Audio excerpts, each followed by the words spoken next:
أهلا وسهلا فيكم بحلقة جديدة من البودكاست مع شيكاغو بالعربي. عندنا حلقة خاصة اليوم مع الكوك كاونتي أسيسر فريتز كيجي، وأحد أكثر الأشخاص مؤثرة بشيكاغو، المسؤول عن التخمين الضريبي للعقارات السكنية والتجارية بالمدينة. رح بنحاول نغطي كل المواضيع يلي بتهمكم اللي علاقة بالموضوع الضريبي، وبنحط السبتايتلز بالعربي بالحلقة، وبنحط لكم الريسورسز كمان على جنب الشاشة وقت اللي بيكون في شيء مهم نحكي عليه.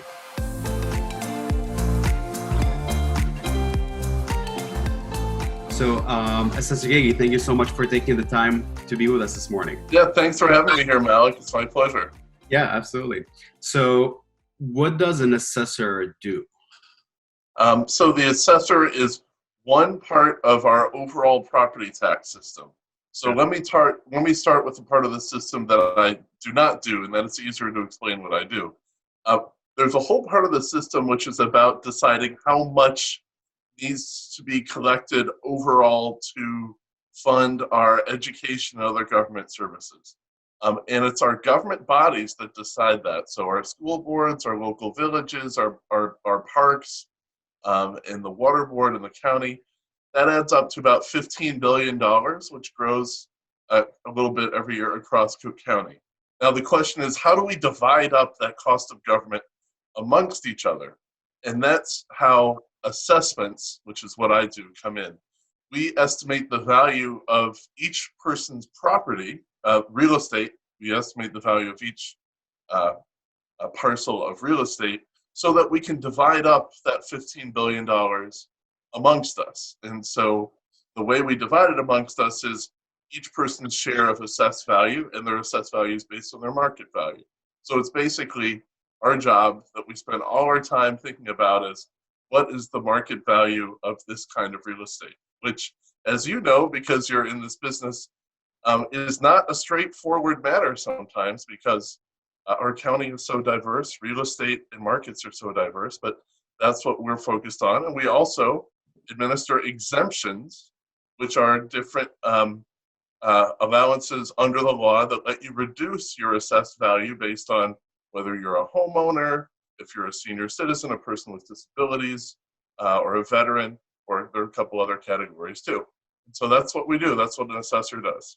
Got it. And do you do this every year? You go after every property in Cook County every year and try to reassess it, or how does that work?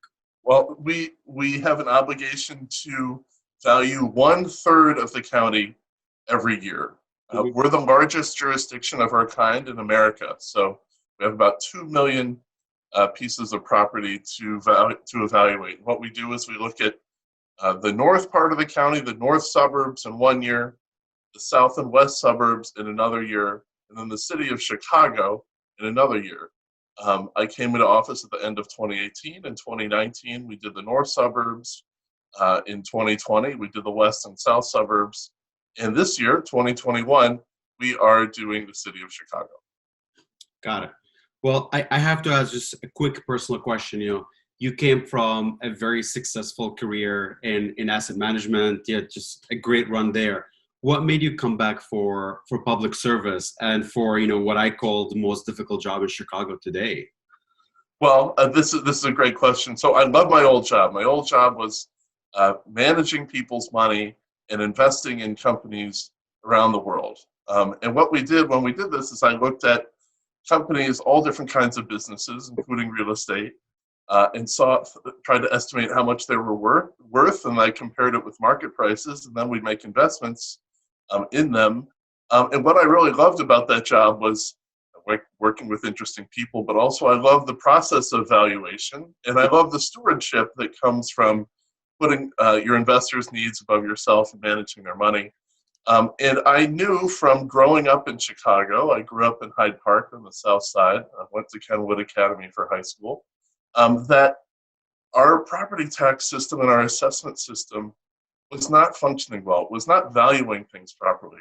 And it wasn't having good stewardship. And that led to great damage to many communities across the county, because this is an office that's about equity. It's fundamentally about equity. When you're estimating those market values, if you're not getting that right, you are conferring a favor on some by giving them a smaller share of that $15 billion of cost every year and putting it on the rest of them. And I saw the damage that was being done. So I wanted to do something to serve others with the skills that I have. And I saw a real crying need for that.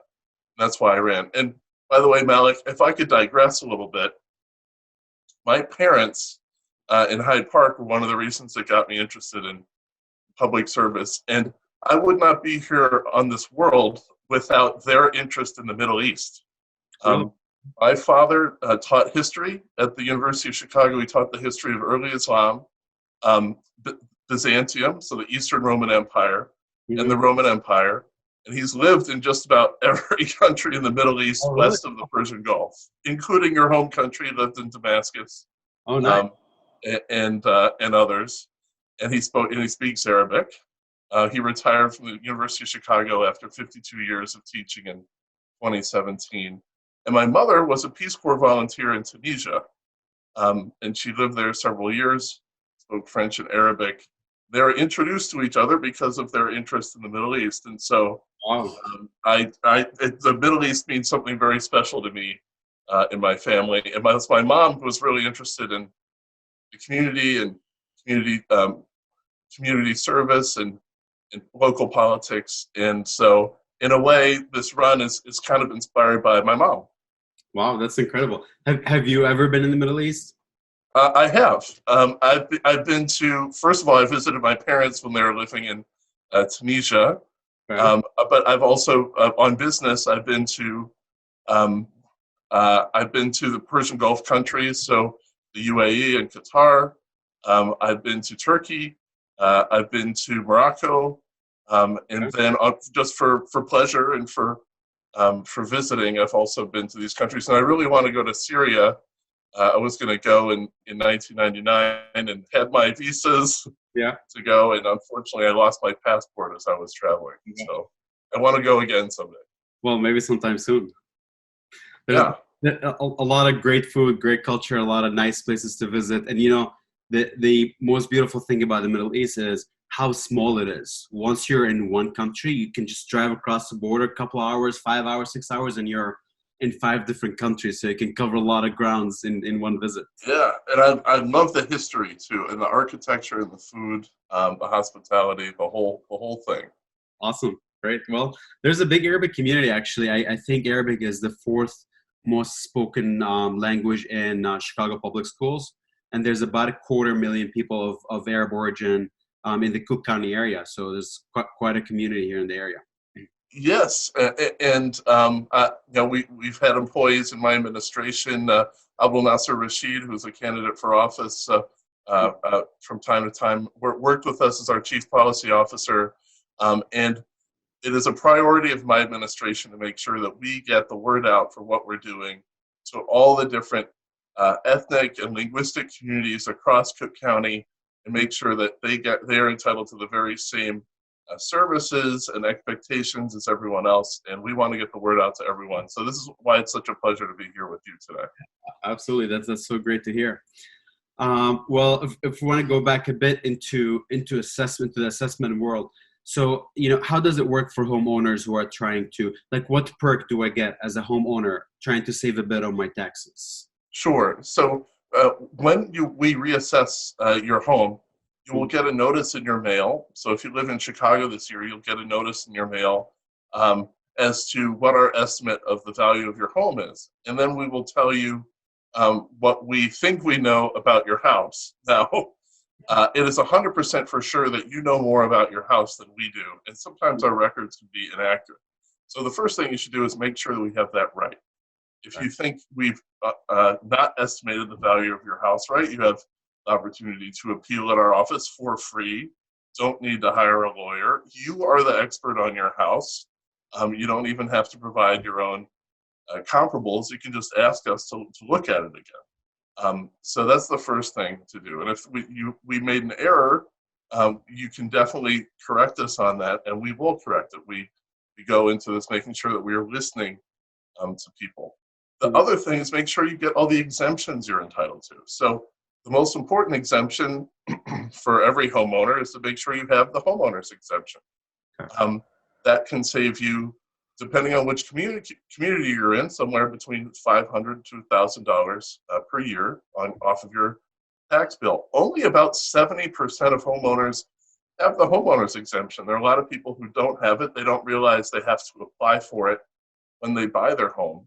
And so we want to make sure that everyone does this. And you can check this when you get your when you get your, we will send you a card this year notifying you that you have your homeowner's exemption and you don't need to reapply for it. It gets auto-renewed every year. But just check. You can go to our website and do that. And then it will be on your second, on your the property tax bill you get in the second half. Make sure that it does include your exemption. The deadline for applying for the homeowner's exemption and for other exemptions this year is April 9th. We've extended the deadline. So everyone, we just want to make sure that everyone does that. If you are someone who's over age 65, you're also entitled to the homeowner's exemption, regardless of your income. And that can save you an additional amount of money. There's also a senior freeze. Seniors exemption?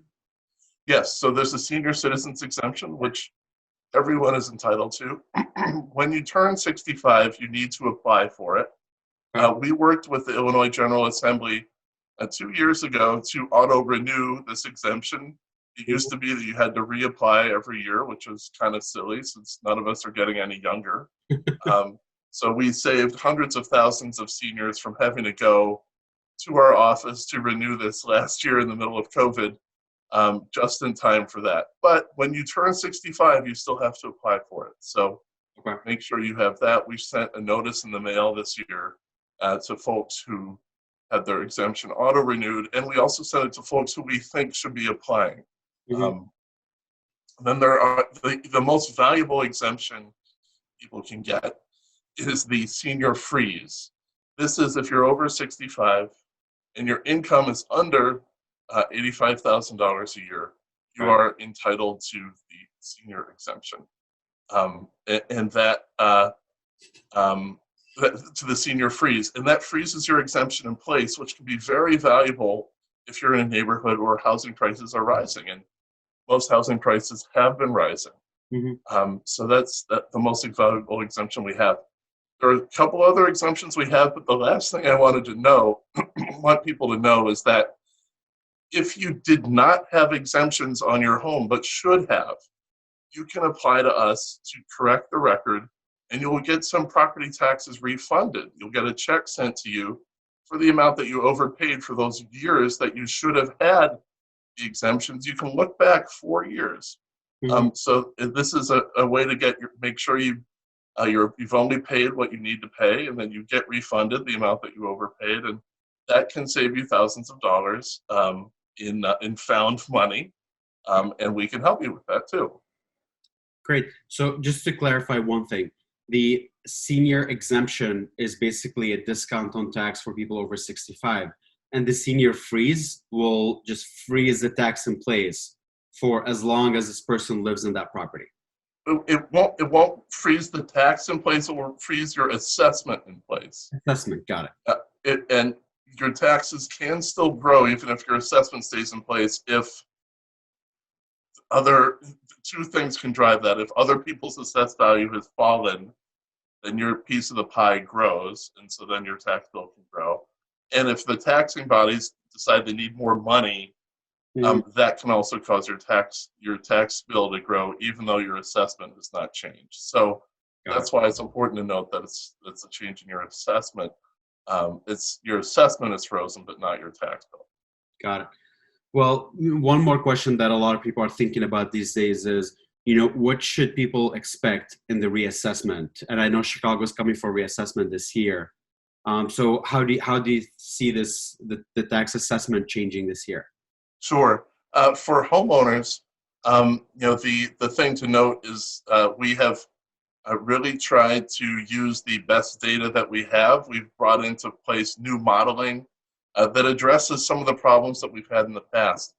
In the past, studies have shown that the more modest your home, the more likely it would be that we would over-assess it. And the more valuable your home, the higher end homes, it was more likely that we under-assessed it. That's called being regressive, and we have dramatically reduced that. In the two parts of the suburbs that we've looked at, we found that we've really reduced that amount of regressivity, which should not be there. And so we expect that to be something that we're doing for all homeowners. People should benefit so that everyone's only paying their fair share. The second thing to note is that in some neighborhoods, housing prices have risen a lot over the last 3 years. It depends on where you live. We took into account the effect of COVID last year as of April, when COVID seemed to be having a negative effect on homes. But then in the second half of 2020, house prices were really strong. So there will be some catch up in the assessments that are sent out this year to take account of that. So that's another thing people should know. The last thing that people should know is that we are addressing a really dramatic underassessment of very large commercial properties in Cook County, which should benefit everyone as well, because if we've been assessing you correctly, but not assessing large properties correctly, most people have been probably paying more than their fair share. So making sure that we're getting that part of the equation right, make sure that we're serving everyone else well. So that is something that is going on. We like to remind everyone that all assessments are interconnected. No assessment is an island. It's not just your assessment that you have to care about. You need to make sure that other people are being assessed fairly too, so you're only paying your fair share of that levy. So that's something that we really try to remind people, and that this is a big topic of conversation this year. Absolutely. Actually, this is great, because this leads me to my next question, which is, when you came to office in 2018, you vowed to bring fairness and transparency into the system, which is something that was lacking before. And one of the issues of fairness is there was a lot of discussion about, residential carrying more of the levy than commercial properties, like you mentioned. So what steps are you taking in the assessor's office to kind of do it a lot more fair between all this commercial and residential properties, especially with a lot of buildings downtown? I mean, you read articles about this building selling for $600 million next year, assessed for $400 million, and people are like, well, it just sold. Right. Well, this is exactly a good question. This is one of the things that made me feel like I needed to step up to this job, because it wasn't being addressed. Because I knew that everyone is interconnected on this, and because my whole job was being a market participant, I knew what the market valued these things were with, and I saw how they were actually being valued by the previous administration, and I was really outraged. What we did is we've done studies by third parties, the gold standard in our field, called the International Association of Assessing Officers, which is basically our peers in the United States. And they looked at all the commercial transactions that took place in Cook County in 2018, on the eve of my administration taking office. And they found that on average in Cook County, commercial properties were about 40% underassessed versus the transactions that took place that year. In Chicago, it was actually bigger. It was 50%. Oh, wow. They also noticed another pattern, which is important to remember, that the smaller the commercial property, the more likely it was to be valued closer to the mark. And the larger, the more valuable the property, the more likely it was to be even more dramatically underassessed than that amount that I mentioned, 40 or 50%. So it was really the small commercial properties picking up the tab for larger ones, in addition to residential picking up the tab for commercial. Another thing that was noticed in that is that some parts of the city were paying in commercial were valued closer to the mark than others. So if you look at Lake Township, which is Chicago south of 39th Street, west of Western, where a lot of the Arabic-speaking community in Chicago lives, small commercial was valued actually right at about market in that community. So those small businesses were really picking up the tab for a lot of other ones elsewhere in the city, especially the big ones downtown. That's not fair either.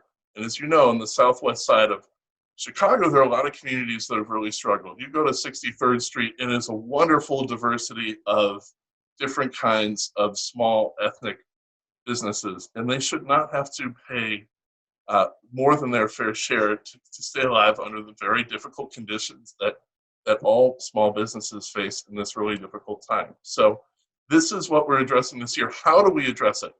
We have brought into place a lot of new data. We get practically any kind of data service that money can pay for, we're subscribing to in our office now. We brought into place really good people who are experienced at this, people who've worked in the private sector in real estate valuation, but also people who've been really accomplished assessors from other parts of the country. Some of the biggest jurisdictions have come to join our administration. We put into place new technology to make sure that we're modeling better. We're integrating this data better. We're checking for patterns of error and trying to understand why so that we can address that. So, and it has my attention and commitment from me, from the top, to make sure that we're getting this right for everyone. So we've been preparing for this for a few years, and this is the year when we make it happen. Great. When you talk about data, you guys collect a lot of data, and I understand you have a big team in the hundreds. Well, it sounds like a big team. It's actually the smallest team per parcel among the major jurisdictions in the country. So we are very frugal. We do a lot with a little, and they're very hardworking. I'm very proud of my team. Wow. So you do your own data collection. Can owners of commercial properties provide volunteer their own data to help you with the assessment of their property? Thank you for asking that, Malik. Yes. So one of the things that we have done in our administration is to send to every commercial parcel owner a form and a way to log in to tell us, hey, here are the attributes of my property. Because again, you know more about your property than we do. That will help us to do a better job of assessing your property, because a lot of times the data that we have is probably more institutional, might be in a wealthier neighborhood than the one that you're in, might have circumstances very different from the one that you have. Sometimes our data can't even distinguish well for the south side versus the whole rest of the city, when 63rd Street is so dramatically different from 43rd Street in different parts of the city. We really need to make sure we're looking at the local circumstances. So every commercial parcel owner got this form, which is called the Real Property Income and Expense Form, RPI, and they can submit this information to us before the assessment process begins. Why would you do that? Well, if you are appealing, if you expect to appeal, you'll have to fill out this form anyway. Why not start out with a number that's more appropriate to your circumstances, especially in this time of COVID, when lots of businesses have been affected by vacancy, by non-payments, by adjustments to rent that they've had to provide to keep their tenants in place. If we know about this, that can impact the valuation that we have in your building. The data that we subscribe to probably won't show all of that. So we really encourage everyone to take this up. Last year was the first year that we did this. We had some people who received the form participate, and they're glad that they did, but we like to get the participation rate improved, especially in a city as diverse as Chicago in a time of COVID. Right. So, actually, this is very important for the community, because a big portion of our community are, small to mid-sized business owners, and they own the properties that they sit on. So basically, if they were hit hard by COVID in their businesses, the way to do it, to get some relief, is to submit their data to the office, so you have a full picture of the net operating income, all their expenses, so they are being assessed fairly. That's right. And a lot of properties have had to increase their expenses to deal with COVID. Right. And so this is, if you can represent that to us, this is a good thing for you. I know that many people might not be used to volunteering information to the assessor's office, but it can only help you as we do this, because we really don't have enough information about what's going on with small business at a time when things have been hit so hard by COVID. It almost certainly will be to the benefit of the property owner to submit that information to us before the assessment process begins. And maybe they'll disagree with the number we come up with after that, and then they have all the avenues of appeal that were available to them before, but it probably starts off at a better number. Right. So from small commercial properties, if we can shift a little bit to larger commercial properties, there's a lot of concern in the city that, when a lot of big office users are leaving, vacancy is through the roof for hotels, for big retail, for big office. That means these guys cannot afford to pay the taxes they were paying before. If they get some relief, that means that will be shifted onto the residential, especially when you look at some properties like hotels and retail down 30-40% Yes. value, and unfortunately it doesn't look like it's going to be as quick of a comeback as we think, especially for retail. I mean, I personally believe in the city, and I believe that hotels and the tourism industry is going to recover very quick, but retail is kind of a problematic one. So what is your plan to dealing with this, and where will the money be shifted to if it's not coming from big property here? Sure, great question, Malik. And it is absolutely true that many different kinds of property, including commercial property, have been dramatically hit by COVID. Mm-hmm. This is incontrovertibly true. This is why we took on the impact of COVID in our assessments last year, because we saw what a giant impact it was having. When we did our reassessment under COVID last year, by the end of April already, we saw hotels down somewhere in the neighborhood of 25%. Some retail properties down about 20%. Other kinds of property like performance spaces down, or bowling alleys and things like that down 25%. Some of that has continued as the year drags on. So we're doing our assessment as of January 1st, and hotels are still hurt.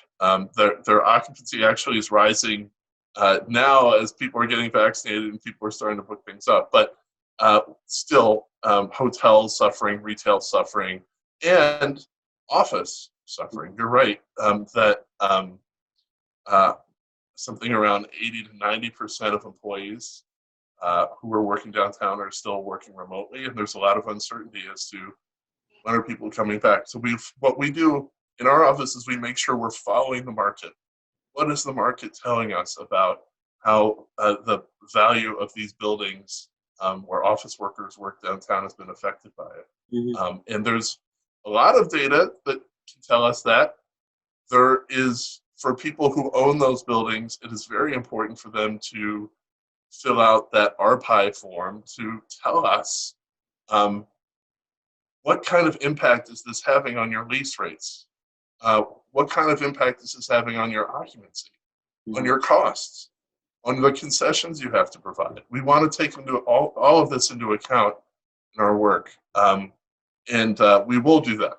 And we are not in the business of shifting assessments for the sake of shifting burdens. That is not what we're about in this administration, or what this office is supposed to be about. It's supposed to be about mirroring the market, so that the system is fair for everyone. And we will do that. Got it. And then, one thing you talked about often is, in terms of transparency, is that you will put out to the public the exact method, all the formulas that you guys use to assess properties. Can you tell us a bit more about this? Where can this be found? Absolutely. This is a very important undertaking by our administration, because there was so much concern about the work of our predecessors.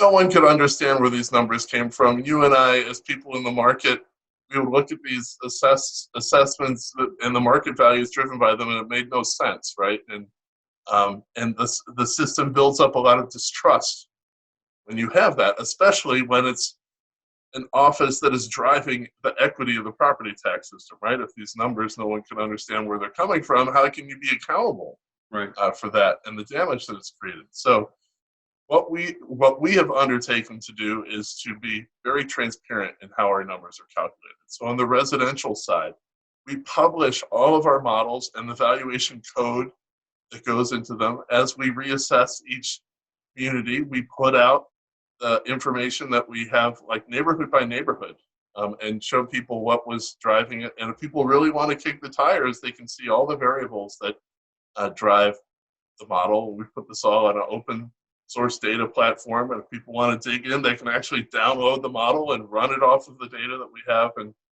and show for them, reassure themselves that we are using that model.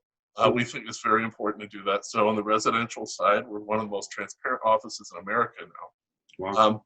On the commercial side, we show the basic data drivers that we use in the models that we have. So for each community, and each kind of real estate property that we look at, we show the different kinds of assumed rent and occupancy.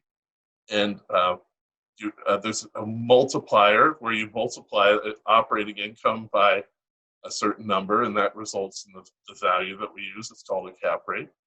All of these we publish and we show our sources. And it's very important to do that so that we can not only build trust and confidence in where our numbers come from, but we can be accountable when we get things wrong, and we can correct it. We can identify the source of error so we can do better next time. I really emphasize to my team that it is inevitable with 2 million properties that we will make mistakes, and we have to be open to when evidence is shown to us that we got it wrong, to acknowledge that and to get it right. So we work really hard on all that scores. Great. I honestly think this is a great resource for property owners and investors, people who want to own property, because it increases confidence in the work of the assessor's office. It just gives you more, well, first of all, you know what to expect. And two, you're confident that, like you said, I'm being treated fairly compared to everybody else, and encourages investment in Chicago and in Cook County, something that we greatly need. Malik, you're exactly right. You said it better than I could, because not only is it about showing that we're being fair and showing the fairness of the system to you, but also improving our investment environment. The more predictable our assessments are for market participants, the more people can feel comfortable underwriting, and it can attract capital and let investments flow and get the benefit. And property owners deserve to get the benefit of all the investing activity that's out there. And we want to make sure that the system serves them well. Great. And so what other resources are available for the public in terms of educational resources, maybe workshops, something like that, to be more educated about the system? Sure. We have a whole new website which launched a little bit more than a year ago, which has a lot of new information about all the different community information that I mentioned. There are many different tools that people can use to search for information about comparable properties. We publish, not only do we publish community reports, but we've started publishing annual reports that look at a whole assessment cycle, so you can understand it, so you can understand the different pieces of it and understand the system as a whole. We use a lot of graphics and visual information, which we think helps people understand the process and learn about it. So you can find that on our website as well.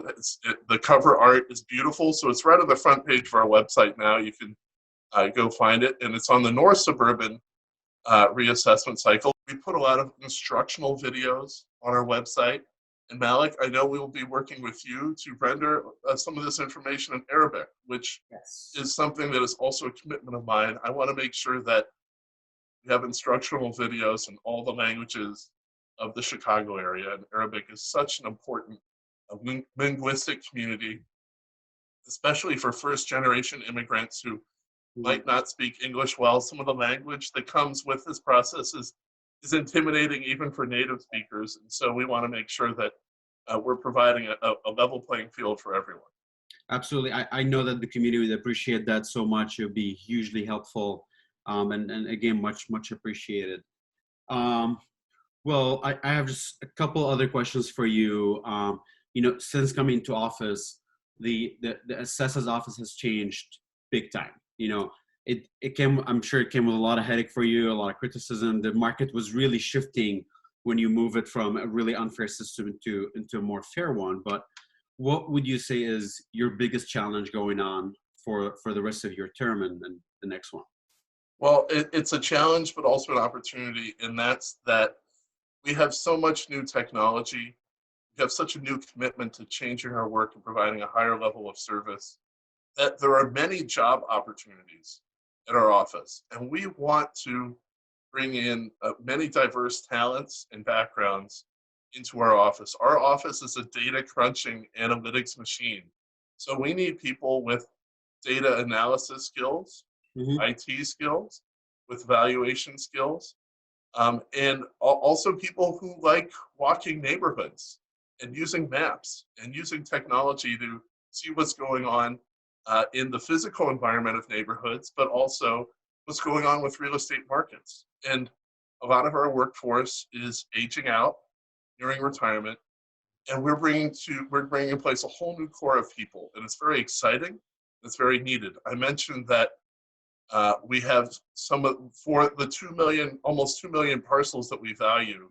We have one of the leanest departments in America among our largest jurisdictions. We have a commitment from the county to staff up to address some of the issues, the lack of data that we had before. And so there are lots of opportunities for people to come join. We have just had the most active hiring cycle of any time in the last decade, the last few months in hiring, and we will be doing more. And there's lots of great entry-level positions for someone who wants to become a field inspector. It's a great way to get in the ground floor of the work of our office, and we'll be advertising openings on our website. They can go to cookcountyassessor.com and look at the hiring button and see the opportunities out there. This is a big challenge when you run a government office, especially with COVID. You're hiring lots of people, onboarding people, creating a new culture, imbuing them with the culture is not easy, but it's very important. So this is something that we're doing now because the work is a multi-year process. We're replacing our whole software and hardware backbone of our office right now.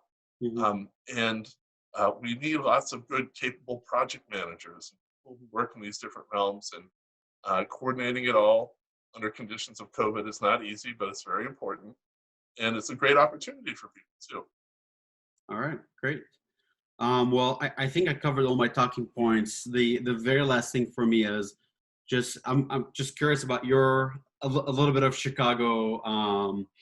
Just like, what do you like about Chicago? What do you love about Chicago? So just a very, very quick round.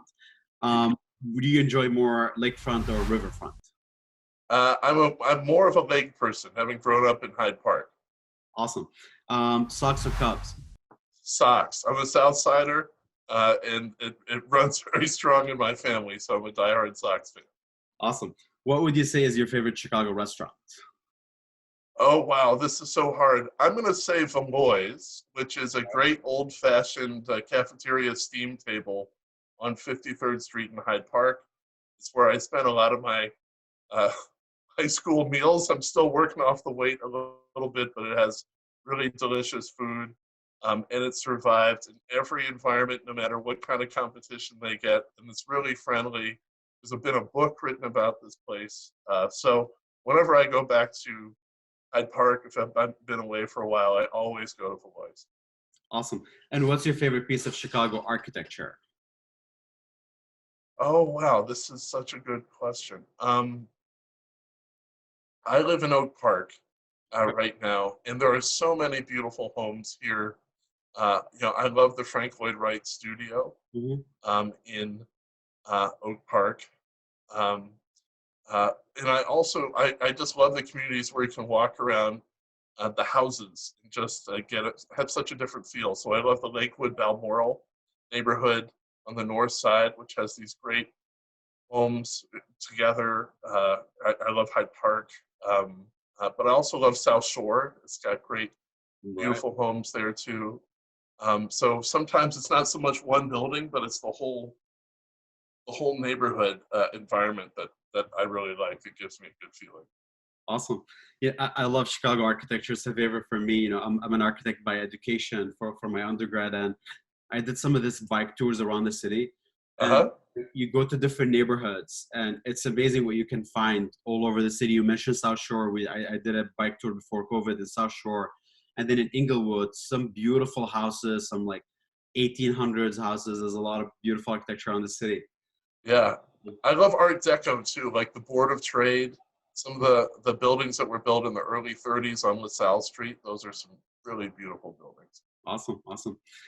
Well, great. We really appreciate your time and all this information. We'll make sure to show it in every way possible. We'll show a guide on the screen as well for our viewers. And, you know, we'd love to meet in person sometime and hopefully meet on a trip to the Middle East sometime. Yeah, hey Malik, that'd be great. You know, we should get together and have some Middle Eastern food too, and, Oh, absolutely. and try the different kinds. You know, I grew up. My mom made couscous for me, so we had lots of different North African dishes. I need to find a couscous place in Chicago. Let's maybe try and find one. I will find the best one and let you know. All right, great. All right. Well, thank you for spending your morning with us, and we'll be in touch. Okay, Malik. Thanks for having me, and thanks for the audience for tuning in. Absolutely. Thank you.